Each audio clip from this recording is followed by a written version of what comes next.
قربانی کیا چیز ہے اور ہمیں قربانی کرنی چاہیے یا نہیں، کہ قربانی کا وقت شروع کب ہوتا ہے اور ختم کب ہوتا ہے۔ اور چوتھا سوال یہ ہے کہ لوگ کہتے ہیں کہ ناخن اور بال وغیرہ کاٹنا نہیں چاہیے، چاند نظر آ جائے تب، جس کے نام کی قربانی ہے تو کاٹ لے تو کوئی شریعت میں سختی تو نہیں؟ نابالغ بچوں پر قربانی واجب ہے؟ لوگ حج پہ جاتے ہیں، حجیوں پر قربانی واجب ہے؟ حضور صلی اللہ تعالی وسلم ارشاد فرماتے ہیں کہ جن کے اوپر قربانی واجب ہے، جو استطاعت رکھتا ہے اور قربانی نہ کرے وہ ہماری عیدگاہ کے قریب نہ۔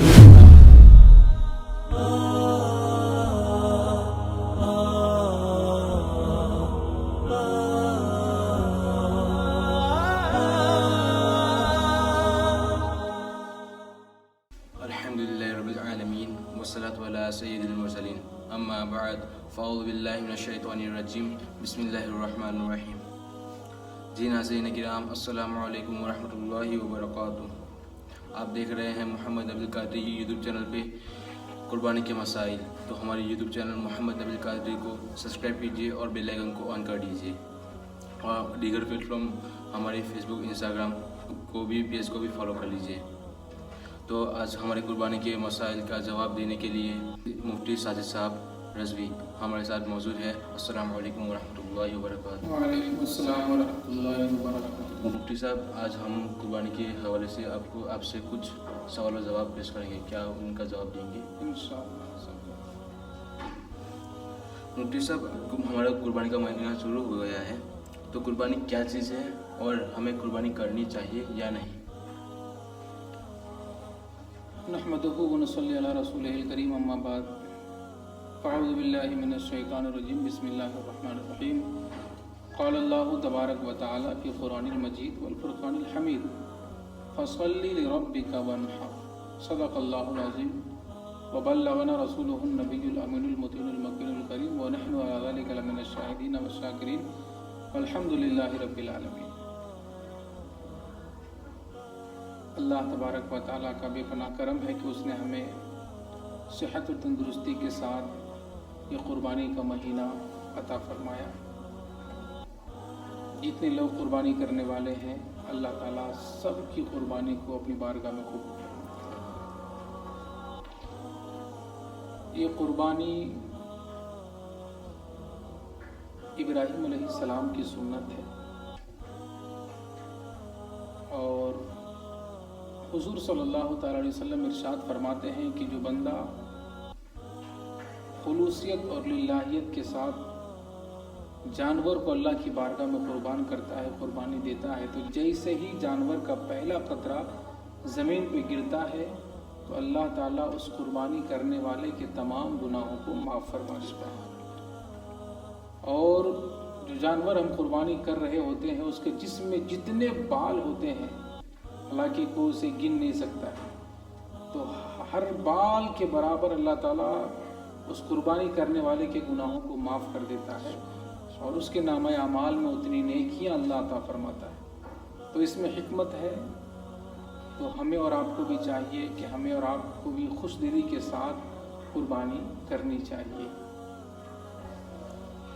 سب دوسرا سوال یہ ہے کہ ہم نے سنا ہے کہ 52 تولہ چاندی اور 7 تولہ سونا جس کے بعد وہ مالک نصاب ہے، جو ابھی اس وقت میں کتنا پیسہ ہونا چاہیے، اور ابھی اس وقت میں کتنا پیسہ ہو تو قربانی واجب ہے، اور جس کے اوپر قربانی واجب ہے تو وہ لوگ قربانی نہیں کریں گے، اس کے لیے کیا حکم ہے؟ دیکھیے، اس وقت جو ہے چاندی کی جو قیمت ہوتی ہے اسی حساب سے پیسہ اوپر نیچے ہوتا ہے۔ تو ابھی جو چاندی کا بھاؤ ہے وہ سمجھیے کہ 710 روپے بھری ہے، تو ایسے میں 46,600 روپے ہوتے ہیں۔ جس کے پاس 46,600 روپیہ ہوتا ہے یا ہے، وہ مالک نصاب ہے، ان کے اوپر قربانی واجب ہے۔ یا تو پیسہ ہو یا اتنے کا مال ہو تو وہ قربانی کریں، اور جن کے اوپر قربانی واجب ہے اور وہ قربانی نہیں کرتے ہیں تو پھر اللہ کے نزدیک وہ گنہگار ہوتے ہیں، ان کو گناہ ملے گا۔ اس لیے اس وقت جن کے پاس چاہے چاندی ہو یا سونا ہو یا اتنا پیسہ ہو، وہ مالک نصاب ہے، ان کو قربانی کرنی ہے۔ हुजूर सल्लल्लाहु अलैहि वसल्लम इरशाद फरमाते हैं कि जिनके ऊपर कुर्बानी वाजिब है, जो इस्तिताअत रखता है और कुर्बानी ना करे, वो हमारी ईदगाह के करीब ना आए। तो इससे पता चलता है कि जो मालिक निसाब हैं वो हर हाल में कुर्बानी करें।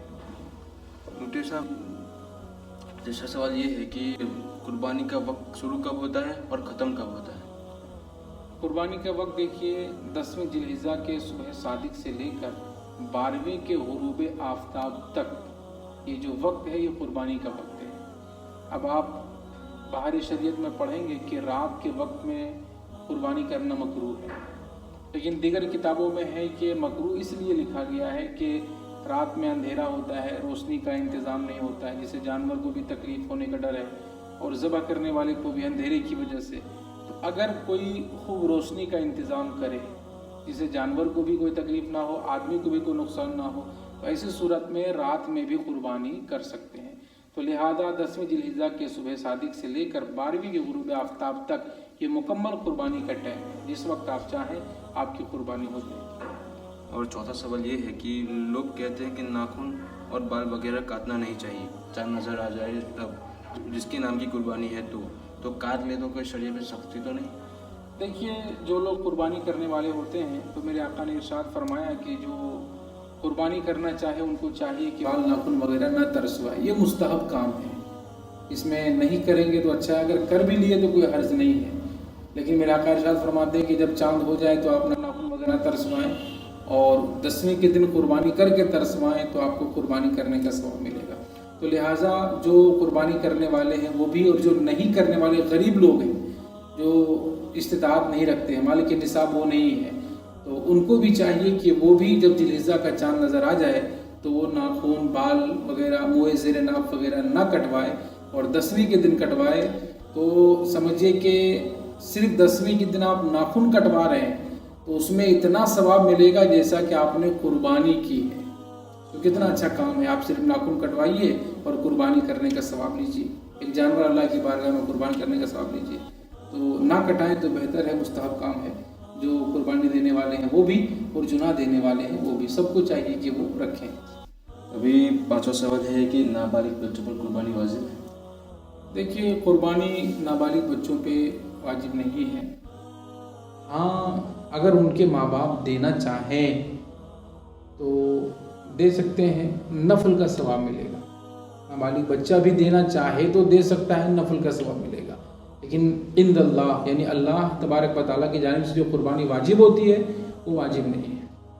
मुसलमान पे कुर्बानी वाजिब है और मुकीम पे, मुसाफिर पे भी नहीं है, मालिक निसाब पे है, गरीब पे भी नहीं है, इसी तरह से आज़ाद पे है, ग़ुलाम पे भी कुर्बानी वाजिब नहीं है, और बालिग पे है, नाबालिग पे भी नहीं है। हाँ, अगर उनके माँ बाप वगैरह दे दें तो नफल का सवाब उनको मिलेगा, दे सकते हैं। छठा सवाल है कि जो लोग हज पे जाते हैं, हजियों पर कुर्बानी वाजिब है और जो वहाँ कुर्बानी करवाते हैं तो उनकी कुर्बानी काफ़ी है उनके लिए कुर्बानी, या फिर घर पे भी करवानी पड़ेगी कुर्बानी? देखिए, जो हाजी लोग हज पे गए हैं तो वहाँ उनको जो कुर्बानी देना है वो तो देंगे ही, लेकिन अगर वो वहाँ मुकीम हो जाते हैं, मिसाल के तौर पे मक्का शरीफ में 15 दिन से ज़्यादा ठहरने का इरादा है और उनका काफ़िला रुकता है तो वो हो गए मुकीम, तो इस सूरत में उनको फिर से कुर्बानी देनी पड़ेगी, यानी अलग से।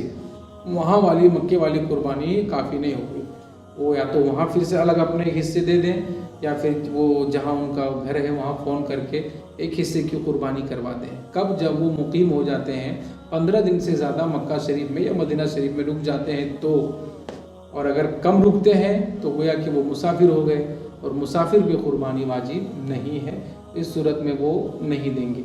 हाँ, अगर देना चाहें तो नफल का सवाब मिलेगा, मुसाफिर पे कुर्बानी वाजिब नहीं है, लेकिन देना चाहें तो नफल का सवाब मिलेगा, दे सकते हैं।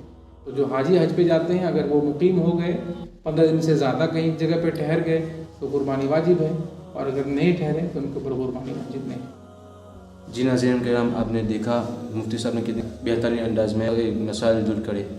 तो अभी इसी यूट्यूब चैनल को सब्सक्राइब कीजिए और बेल आइकन को ऑन कर दीजिए। अस्सलामु अलैकुम वरहमतुल्लाहि वबरकातुहू।